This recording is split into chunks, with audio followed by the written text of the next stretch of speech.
Bible ಹೇಳ್ತೈತೆ. Bible సెలవిస్తుంది. అల్లింద అవరెల్లరూ మನೆಗೆ ಹೋಗ್ಬಿಟ್ರು. అక్కడ నుంచి వారందరూ కూడా ఇంటికి తిరిగి వెళ్ళిపోయారు. కళ్ళు అల్లే ಬಿಟ್ಟು ಮನೆಗೆ ಹೋಗ್ಬಿಟ್ರು. రాళ్ళు అక్కడే వదిలిపెట్టి వెళ్ళిపోయారు. నిజವಾದಂತ ಬಂಡೆ ಮಾತಾಡಿದಾಗ కళ్ళుಗಳು ಸುಮ್ಮನೆ ಆಗ್ತವೆ. నిజమైనటువంటి బండ మాట్లాడుతుండగా రాళ్ళన్నీ కళ్ళుಗಳು ಯಾಕೆ ಮಾತಾಡಲಿಲ್ಲ? ఆ రాళ్ళు ఎందుకు మాట్లాడలేదు? ಬಂಡೆ ಮಾತಾಡಕತ್ತೆ. అక్కడ బండ మాట్లాడుతున్నది. హల్లెలూయా. హల్లెలూయా. ಬಂಡೆ ಮಾತಾಡಬೇಕಾದ್ರೆ ಕಲ್ಲುಗಳು ಸುಮ್ಮನೆ అక్కడ బండ మాట్లాడుతుండగా అక్కడ రాళ్ళన్నీ కూడా మౌనంగా ಯೇಸು ఉండిపోయాయి. ಸ್ವಾಮಿ ಏನ್ ಹೇಳ್ತಾನ? యేసయ్య ఏం చెప్తున్నాడు? ಒಂದ್ ವೇಳೆ ನೀವು ಸುಮ್ಮನಾದ್ರೆ ಕಲ್ಲುಗಳು ಮಾತಾಡ್ತಾವ. ఒకవేళ మీరు మౌనంగా ఉన్నట్లయితే రాళ్ళు మాట్లాడతాయి. ಯಾಕಂದ್ರೆ ಕಲ್ಲುಗಳ ಒಗಕ್ಕಿಲ್ಲ, ಕಲ್ಲುಗಳು ನನ್ನ ಸ್ತುತಿ ಮಾಡಕದ. ఎందుకంటే రాళ్ళు విసరడానికి లేదు, రాళ్ళు నన్ను స్తుతించడానికి ఉన్నాయి. హల్లెలూయా. హల్లెలూయా. కಲ್ಲುಗಳು ಯಾಕಿಟ್ಟಿ ನನ್ನ ಸ್ತೋತ್ರ ಮಾಡಕಿಟ್ಟಿ ನಾವು. రాళ్ళని ఎందుకు ఉంచానంటే నాకు స్తోత్రం చేయడానికి. ನೀವು ಸುಮ್ಮನಾದ್ರೆ మీరు మౌనంగా ఉంటే కಲ್ಲುಗಳು స్తోತ್ರ ಮಾಡ್ತಾವ. రాళ్ళు స్తోత్రం చేస్తాయి. ಬಂಡೆ ಮಾತಾಡ್ತಾವ. బండ మాట్లాడింది. ಬಂಡೆ ಮಾತಾಡ್ತಾವ. బండ మాట్లాడింది. కಲ್ಲುಗಳು ನೆಲಕ್ಕೆ ಬಿದ್ದು. రాళ్ళు నేలకు పడిపోయాయి. బైబిల్ ಹೇಳ್ತದೆ. బైబిల్ సెలవిస్తుంది. ಪ್ರತಿ ಮೊಣಕಾಲುಗಳು ಆತನ ಮುಂದೆ ಬಾಗಲೇಬೇಕು. ప్రతి మోకాళ్ళు ఆయన ఎదురుగా వంగాల్సిందే. హల్లెలూయా. హల్లెలూయా. ಅವರೆಲ್ಲರೂ ಹೊರಟೋದ್ರು. వారందరూ వెళ్ళిపోయారు. ಅವರೆಲ್ಲರೂ ಹೋಗ್ಬಿಟ್ರು. వారందరూ వెళ్ళిపోయారు. బైబిల్ ಹೇಳ್ತದೆ. బైబిల్ సెలవిస్తుంది. ಯೇಸು ಸ್ವಾಮಿ ಹೇಳ್ದ,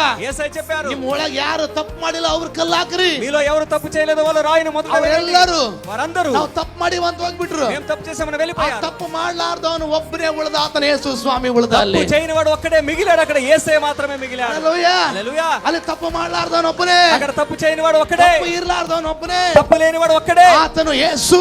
ఆయన యేసు. ಅವರೆಲ್ಲರೂ ಹೋಗ್ಬಿಟ್ರು. వారందరూ వెళ్ళిపోయారు. ತಪ್ಪು ಮಾಡ್ಲಾರ್ದಂತ ಯೇಸು ಅಲ್ಲಿ ಉಳಿದ. తప్పు చేయలేనటువంటి యేసు అక్కడ మిగిలిపోయాడు. ಅದರ ಅರ್ಥ, దీని అర్థము ಈಗ ಆಕಿನ ಮೇಲೆ ಕಲ್ಲು ಹಾಕಕ್ಕೆ ಒಬ್ಬನಿಗೆ ಅಧಿಕಾರ ಐತಿ, ಅದು ಯೇಸುವಿಗೆ ಮಾತ್ರ. ಈಗ ఆమె పైన రాయి విసరడానికి ఒక్కరికి అధికారం ఉంది, అది యేసుకు మాత్రమే. హల్లెలూయా. హల్లెలూయా. ಆಕಿನ ಮೇಲೆ ಕಲ್ಲು ಒಗಿಬೇಕಂದ್ರೆ ಯೇಸು ಒಬ್ಬನೇ ಒಗಿಬೇಕು. ఆమె పైన రాయి విసరాలంటే యేసు మాత్రమే విసరాలి. ಯೇಸು ಏನ್ ಮಾಡ್ದ? యేసు ಆಕೆಗೆ, ಯೇಸು ಆಕೆಗೆ ನಾನು ನಿನಗೆ ಶಿಕ್ಷೆ ವಿಧಿಸುವುದಿಲ್ಲ. ಆಮೆನ್. ಹಲ್ಲೆಲೂಯಾ. ನಾನೇನ್ ಮಾಡಂಗಿಲ್ಲ ನಿನಗ. ನಾನೇನ್ ಮಾಡಂಗಿಲ್ಲ ನಿನಗ. ನಾನೇನ್ ಮಾಡಂಗಿಲ್ಲ ನಿನಗ. ಅಮ್ಮ, ಈ ಊರ್ನಾಗ ಕಲ್ಲು ಹೋಗಕ್ಕೆ ನನ್ಗೆ ಒಬ್ಬನಿಗೆ ಅಧಿಕಾರ ಐತಿ. ఈ ఊర్లో రాళ్ళు విసరడానికి నాకు ఒక్కరికి అధికారం ఉంది. ನಾನು ಕಲ್ಲು ಹೋಗಂಗಿಲ್ಲ. అయితే నేను రాళ్ళు విసరను. ನಾನು ಕಲ್ಲು ಹೋಗಕ್ಕೆ ಬಂದಿಲ್ಲ. నేను రాళ్ళు విసరడానికి రాలేదు. ನಾನು ನಿಮ್ಮನ್ನ ನನ್ನ ಬಂಡೆ ಒಳಗೆ ನನ್ನ ಸೇರಿಸ್ಕೊಳಕ್ ಬಂದಿಲ್ಲ. నేను మిమ్మల్ని నా బండలో చేర్చుకోవడానికి నేను వచ్చాను. హల్లెలూయా. హల్లెలూయా.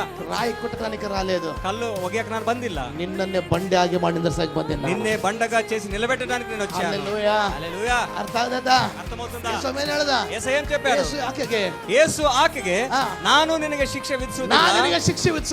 ಹೋಗು. ಯಾಕಂತಂದ್ರೆ ఎందుకంటే ಯಾಕಂದ್ರೆ ನಿನ್ನ ಶಿಕ್ಷೆನ ವಿಧಿಸಂಗಿಲ್ಲ. నీకు శిక్షను విధించను. ಯಾಕಂದ್ರೆ ఎందుకంటే ನಿನ್ನ ಶಿಕ್ಷೆ నీ శిక్షను ನಾನು ತಗೊಳ್ಳೋ ಸಲುವಾಗಿ ಬಂದಿರಿ. నేను తీసుకో కొరకు వచ్చాను. ಹಲ್ಲೆಲೂಯಾ. హల్లెలూయా. ಅದಕ್ಕೆ ಬೈಬಲ್ ಏನ್ ಹೇಳ್ತೈತೆ? అందుకే బైబిల్ ఏం సెలవిస్తుంది? ತಂದೆ ಮಗನನ್ನ ಕೊಡಬೇಕಾದ್ರೆ ಶಿಕ್ಷೆ ಕೊಡೋದು ಕೊಟ್ಟಿಲ್ಲ, ಪ್ರೀತಿ ಮಾಡಕ್ ಕೊಟ್ಟಾನೆ ಈ ಜಗತ್ತು. తండ్రి కుమారుని ఇచ్చేటప్పుడు శిక్షణ ఇవ్వటానికి కాదు, ప్రేమని ఇవ్వటానికి కొరకు అక్కడ ಅದಕ್ಕೆ ఇచ్చాడు. ನಾನು ಏನು ಯೇಸುವನ್ನು ಯಾರಿಗಾದ್ರೂ ಕೊಡಬೇಕಾದ್ರೆ అందుకే నేను నువ్వు కూడా యేసుని ఎవరికైనా ఇవ్వాలంటే ಪ್ರೀತಿಯಿಂದ ಕೊಡ್ರಿ. ప్రేమతో ಯಾವ ఇవ్వండి. ಪ್ರೀತಿ? ఏ ప్రేమ? ಲೋಕದ ಪ್ರೀತಿ ಅಲ್ಲ, లోకపు ప్రేమ కాదు, ಯೇಸುವಿನ ಪ್ರೀತಿ. యేసయ్య ప్రేమతో.